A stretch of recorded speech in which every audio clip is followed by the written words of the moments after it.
Today, we live in a time where practices really don't understand how to properly differentiate. It's very rare to find a truly differentiated practice. If you look out there, everyone's saying they're the most comfortable, they're the most gentle, they're the most caring, transparent. Everyone says the same stuff.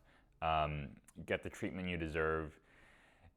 It sounds great, but it's not differentiated. And what happens is that people, they will look out at all the other practices, and because they have a hard time differentiating, every dental practice becomes a commodity. So what happens when you're a commodity? You get price competition, race to the bottom, and all that negative stuff that we don't want for you. When you differentiate, yes, you polarize. That means you attract some people and you also push some people away. But the people that you attract is way more, they're in numbers, than you need as a practice to thrive. So essentially, you don't really end up sacrificing anything at all. And what you end up with is a caliber of patients who are more willing to do treatments, willing to pay higher. They're more aligned with the insurance that you want. They're less likely to finance things. All these things are possible when you differentiate properly. So today's video, we're going to look at a glimpse of how to understand differentiation and how you can apply that for your dental practice. And if you want to go deeper, and if you want to really implement this and really get the benefits out of it, I urge you to take our strategy course. It's in the link in the description below. It'll walk you through all of differentiation, and by the end of it, you'll know exactly how to differentiate yourself. All right, so let's get started here. So how we approach differentiation. First, we draw these two axes right here. So we have an x-axis and a y-axis. And on this chart, what we're going to do is we're going to end up plotting all your competitors, or should I say alternatives, because you'll find out once you differentiate, they're not actually competitors at all. You guys are playing for completely different audiences, coming from completely different angles. And so differentiation is a process of removing yourself from the competition, of letting the commodities stay there and play their commodity games while we go and make a change for people by differentiating. So the purpose of differentiation is to be better.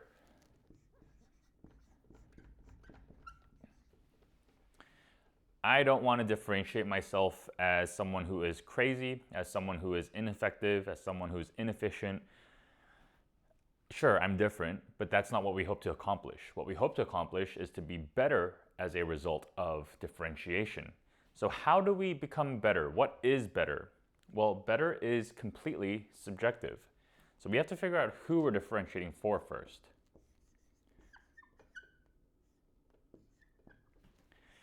What you might consider better might be completely different than what I consider better. Therefore, if we differentiate in a way that is general, we look at everyone in your community and say, hey, I'm going to try to appease everyone, then everyone is too diverse. We want too many different things. We like too many different things. And as a result, if we try to get the average of all our preferences, the average is boring and meaningless. Okay, so trying to appease everyone is not our path to better. Instead, the alternative is to pick a very small group of people, right? That's going to make up the basis of our who. The way we do it is not demographically. It's not location-based. It's not age. It's not gender. It's not any of those things. It's not demographics at all. How we pick the who, I mean, of course, if you're working with pediatrics, then you have some demographics to work around. For example, I'm a board member at the Korean American Dental Association. Our membership is almost, it's open to the public, but our marketing works best for Koreans, and that's a demographic attribute, obviously. So work around your demographic attributes, but the who is largely going to be determined by psychographics. Psychographics are aligned. They're how behavioral psychologists will be able to predict behavior. And we want predictable behavior because once they come into contact with our differentiated practice, the predictable behavior we want them to do is to choose us, right? So that's why we start with psychography.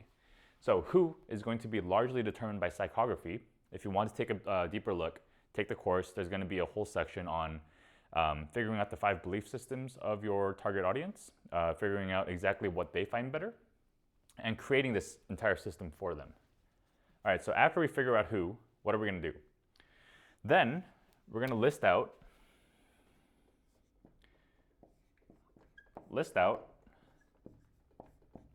differentiating factors. I'm just going to write diff factors. And we're going to do this on an axis. I'm going to write axes. So what we're essentially going to be doing, we're going to write out all the things people might care about when it comes to a dental practice. So I'll redraw this axis. We'll use this space.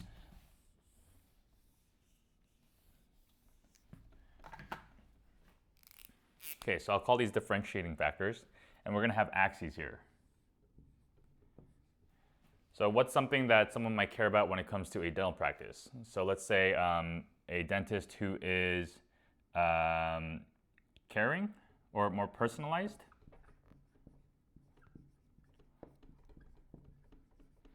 That's something that a lot of people angle themselves as a dental office. Hey, we're more personalized. But some people want efficiency.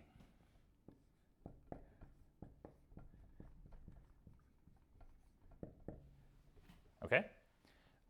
Another angle might be high quality.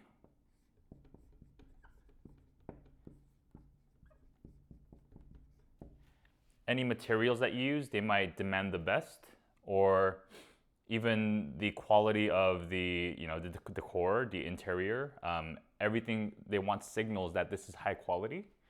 On the other hand, we might have cost effective.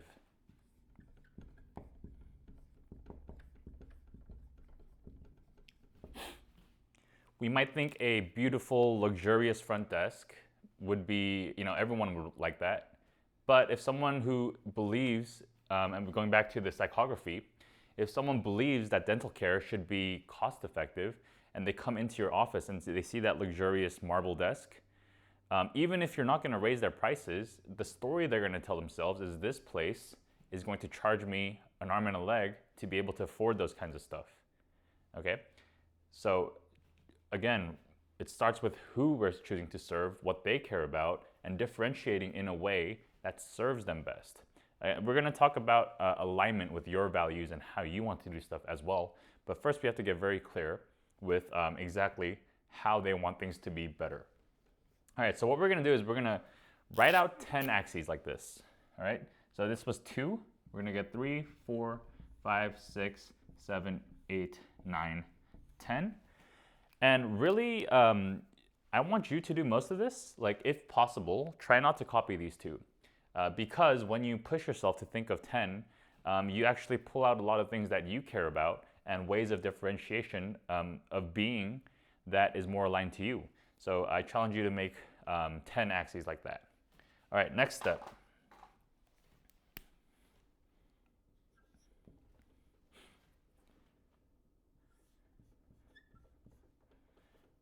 Sorry.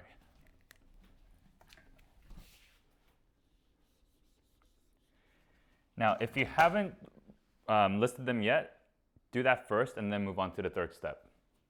All right, now I'm going to introduce the third step. The third step is going to be to cross out all the ones that are too safe, so that every dentist is claiming that they're going to be. So for example, personalized versus efficiency. I see a lot of personalized, but I don't see too much efficiency, so we might be able to leave this one here. Okay, high quality and cost effective. Now this I see everywhere. I see people saying they're the quality dentist, and I also see a lot of people saying they're cost-effective dentist. So what I would do here is I would come and say, this is not how we're going to differentiate because it's just too common or it's too safe. So remove common and safe. Okay? Step 4. Now, after you remove common and safe, you should end up with at least 3 to 5 axes. If it's just 3 axes, that's okay. If it's 5, you have a bit more room to choose from when it comes to how you want to do stuff. So if you want to, think of more axes in order to fill 5. All right, so now you're going to have a list of 3 to 5 left.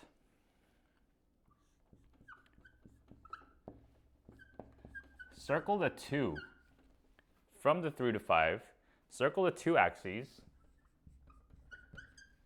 that your audience here, they care about the most.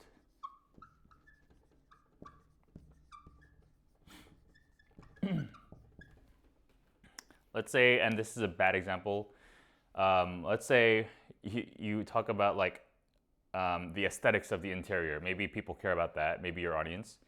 So on one hand, you might say like very clinical, and on the other hand, you might say very cozy and homey. You know, I'm just making this up.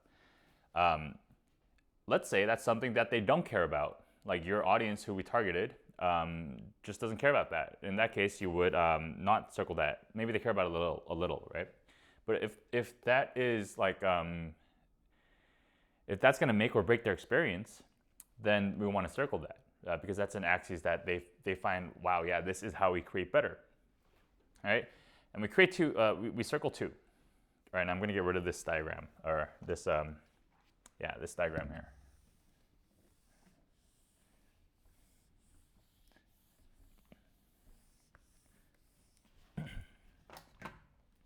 All right, now we're going to have 2 axes, like we had before. Now, the order doesn't matter. Which one goes onto X, which one goes onto Y. That doesn't really matter. What I'm going to do is I'm going to place the 2 axes that we picked and put them on the X-axis and the Y-axis. So I'll just use the ones that we had in our example. So we'll say cost or efficient, personalized. We'll say quality, and cost efficient, or cost effective. This one is efficient. Again, the order doesn't matter either. You could have quality down here and cost effectiveness down here. It just goes to show that there's no such thing as better because it comes down to our audience. All right, and this is a fun part. Now in step 5, we're going to use AI. All right, and this is a recent step we've been able to take thanks to all these AI tools. And we're going to write down a prompt. And I forget what the exact prompt was. It's in my workbook. It's if you take my course, it's in the course. Check it out. It's free. Basically, we upload that prompt onto any AI tool. So Perplexity, ChatGPT, Cloud AI. And what it will do, it will output on this axis all your competitors. So the prompt goes something like, hey, I have these axes. We have personalized and versus efficient. We have high quality versus cost effectiveness. Here's my address. Here's my office's address. In a competitive distance around me, scan for all the competitors that we might have. So other dental offices, if you're an orthodontist, other orthodontists, or maybe GPs as well who offer orthodontics, and figure out where they lie on this axis chart. And so what the AI tool will do is it will generate a list of your competitors and where they lie on this. Now, the AI tool doesn't know exactly how well they perform or how they're differentiated. The only thing they can do is scan their websites, scan the competitors' websites. So they'll come back with the results saying like, okay, this competitor claims to be very highly efficient, like very fast. There's no wait. You know, you get in and out. You know, we might not take as much time being personalized and talking through everything, but you know, you get good care and you're taken care of, and it's fast, right? So for people who value efficiency, he's going to be right here. And let's say they are very cost effective as well, so efficient and cost effective. So they're going to claim to be this, right? And then the AI tool would say, okay, this competitor is right around here. But what actually happens is people say a lot of things on websites, but they're actually right around here. Like they won't stray too far from the herd. If this is average, and they say they're super efficient and they're super cost effective, Typically, no. Like they're going to be maybe a 10% more efficient than a different office and maybe 10% more cost effective. It's not going to be a true differentiation, is what I'm trying to get at. So they're actually going to lie around here. Whereas the challenge that I'm presenting to you is once we figure out how we're going to differentiate, we're going to align the office radically so that we are differentiated in that way, breaking out of this 10% box, 10% or so box. All right, so after step 5, we're going to end up with a lot of a lot of competition like this. Once in a while, you might see a practice that's like, oh wow, they are truly differentiated. Maybe they are really going for personalized and high quality, and so maybe they're like super personalized, and maybe their quality is like 50%, let's say, right? So by the end of the exercise, let's say this is what we see. Then we can say, oh wow, there is massive room for us to be personalized and cost effective, efficient or cost effective, efficient or high quality, and we could be personalized and high quality, but there's another competitor in our local area who's already providing that. So we can choose any quadrant really, is what I'm trying to say, because no one is differentiated. If you look at other competitive markets where people know what they're doing when it comes to marketing, everyone has they've figured out where they are. Right? Even in chocolate, if you look at chocolate, you have mass-produced chocolate versus ethically sourced is a differentiating factor. Trending is a factor. Exclusive, hard to get is a factor, right? All these differentiating factors that even the chocolate company is doing. But dental practices, because it's privately owned, really struggle with this concept. All right, so what I'm trying to say is there's so much opportunity in differentiation. So we can basically choose any quadrant that we want. But let's say there's a quadrant that we really want, and this aligns with our values, and this is how we've been wanting to do it, yet there's a competitor who is at or very near where we are. Let's say there's 2 competitors. How will we do this? Well, we could optionally, if that's our case, if we wanted to go here, we don't have to do step 6, but let's say we want to come in right here, okay? In that case, we could do a third axis. And this is totally okay. I don't recommend doing any more than 3, because when you try to differentiate and say, hey, we're this, this, this, this, and this, people are gonna be like, what the heck are you? But if you're just 2 things, it's very clear. Okay, this guy is this and this. We're able to make associations. Like when I tell you, hey, my marketing agency is this way, you're able to understand it. Versus if I say, hey, this movie is like this, and this, and it dilutes things. Like what exactly is it, is what we're trying to get at. So 2 to 3 is perfectly fine. All right. So here, now we're gonna do a z-axis. So I'm gonna actually use a different color here. So let's say this is our z-axis, and imagine this is going, so this is going behind and this is coming out of.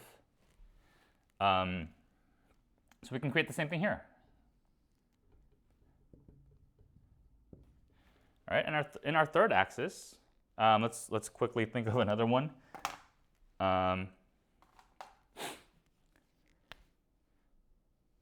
Let's say for this third axis, this office is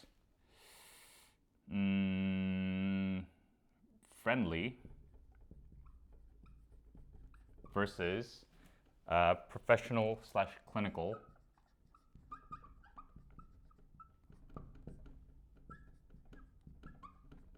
Right, and again, it goes back to this idea.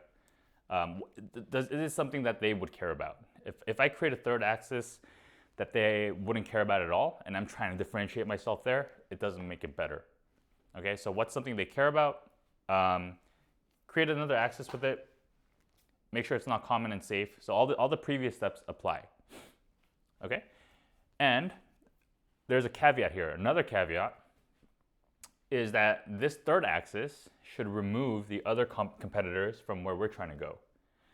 So this third axis, I should pick if, let's say they're all presenting themselves as professional and clinical. In that case, then I would choose this third axis to differentiate myself as friendly. Let's say they're all right around here, Okay, so in this third axis, they're all like right around there, your competitors. Then you could choose to be super friendly. All right, so we're all kind of personalized and high quality, but they're very professional and clinical, but we're very friendly. And to some people, that is very meaningful. That is much better. So this is how differentiation works. All right, the trap is to do this exercise and to feel good, to write it on your website and have that be the end of it. No, you need this differentiation. You need these axes to be a guide to everything you do as a practice. And so please check out the course. Like, it's completely free, and I made it so that you wouldn't be left out. That's really it. There's an opportunity to work with us, but I don't even talk about that much, okay? Differentiate yourself, align your practice with differentiating factors, and you will truly remove yourself as a commodity. And when you do that, you stop having to worry about all the competition, what they're doing, how they're pricing stuff, right? Because no one else is providing service in a way that you do. And to a group of people, you do it best. And to this, and trust me, this group of people, if you do the course, you'll figure out, wow, there is maybe 10 times more amount of people than the number or who prefer this way than in my local area than I need to thrive as an office. So you'll realize you'll get into a mindset of abundance as well. So I hope you try this exercise out. It's very powerful, and I hope more than anything that you apply it. Thanks so much.